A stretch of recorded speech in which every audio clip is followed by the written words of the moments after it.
The beautiful container house you are watching on the screen. In this video I'll share the complete floor plan with all the sizes and details, so keep watching the video. So this is the floor plan of the house. There is a 20 feet shipping container. The total area I've taken is the length is 20 feet in meter 6 meter and the width is 8 feet in meter 2.43 meter. In the front we have a door here. After that we'll go inside. So we have living plus kitchen area. You can see here the sofa arrangement, TV unit on the front wall and a single bed and large size window for ventilation and light purpose. Also on the left side we have kitchen cabinet with burner, sink and refrigerator arrangement and two large size window for ventilation and light purpose of this area.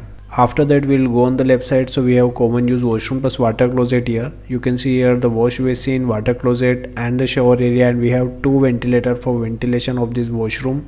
So this is the floor plan of the house you are watching on the screen. If you want your free house design, so comment below. If you like the video, keep watching the video. Stay tuned with my YouTube channel. Thanks for watching this video. Thanks.